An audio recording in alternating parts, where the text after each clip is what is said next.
आता बातमी पुण्यातून। पुणे शहराच्या पाणीपुरवठ्यावरून भाजपाचेच 2 मंत्री असते आमने सामने आलेले आहेत आणि आता पाणी पुनर्वापरासंदर्भात आणखीन एक धक्कादायक माहिती समोर आली आहे। ती म्हणजे पुणे मनपा रिसायकल करत असलेल्या एकूण जलसाठ्याच्या अवघे 35% पाणी जलसंपदा विभागाने उचललेलं आहे आणि तरी सुद्धा पुण्याची वाढती लोकसंख्या लक्षात घेऊन पाणी कोटा का वाढवून दिला जात नाही असा सवाल आता विचारला जाऊ लागला आहे। मी म्हटल्याप्रमाणे महापालिकेला तर रिसायकलिंग तुम्ही किती करणार आहात, पाण्याची वाढीव मागणी करताना रिसायकल वॉटर किती राहणार आहे, तुमचं सांडपाणी प्रक्रिया करून तुम्ही किती सोडणार आहात, त्या सगळ्या अटीची पूर्तता घातल्याशिवाय मला वाटतं ती मान्यता देऊ नये असं माझं मत आहे।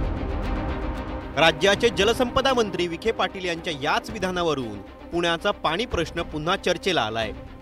जलसंपदा मंत्र्यांच्या या आरोपांना मग भाजपचेच केंद्रीय राज्यमंत्री मुरलीधर मोहोळ यांनी प्रत्युत्तर दिलंय।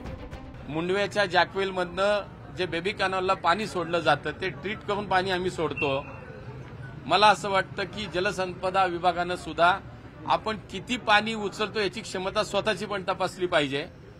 जेवढं पाणी आम्हाला सोडायला पाहिजे तेवढं पाणी आम्ही सोडतोय, किंबहुना सोडलेलं पाणी उचलतात किती हे मला असं वाटतं त्यांनी सुद्धा त्यांच्या यंत्रणेने तपासण्याची आवश्यकता आहे।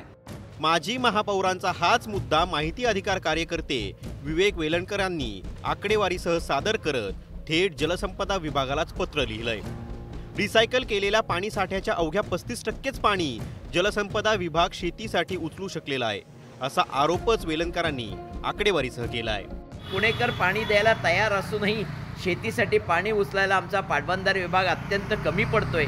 जेमतेम 40% पाणी जर ते उचलत असतील तर मला वाटतं पुणेकरांचे 100 कोटी रुपये खर्च होऊनही ॲक्च्युअल काही फायदा होत नाही आहे। त्यामुळे आमची विनंती आहे मंत्री महोदयांना की त्यांनी आपल्या खात्याकडे लक्ष द्यावं आणि त्यांना 100% हे पाणी उचलायला लावावं, जेणेकरून पुण्याच्या पुढच्या शेतीची तहान भागेल।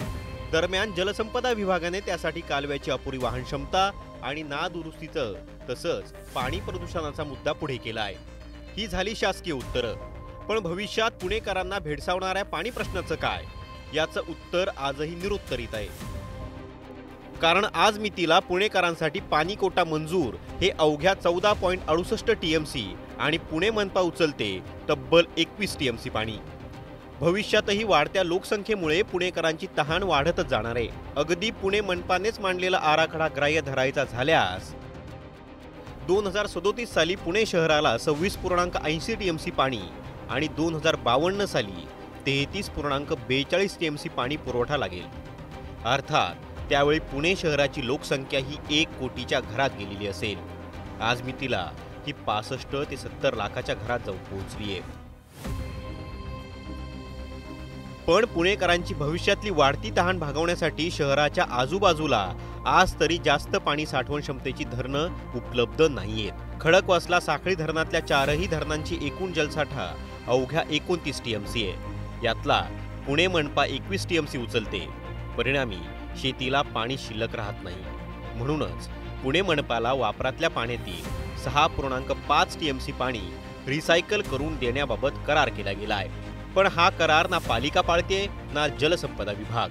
सगळं पाणी उचललं जातंय। 2 शासकीय खात्यांमधली ही कागदी घोड्यांची स्पर्धा भविष्यात पुणेकरांसाठी डोकेदुखी ठरणार आहे। कारण येत्या 10 ते 20 वर्षातली पुणेकरांची तहान कशी भागवायची याचं उत्तर राज्यकर्त्यांनी अजून तरी शोधलेलं नाही।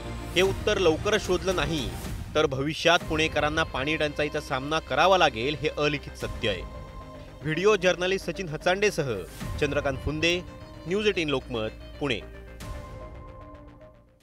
आपल्या आजूबाजूला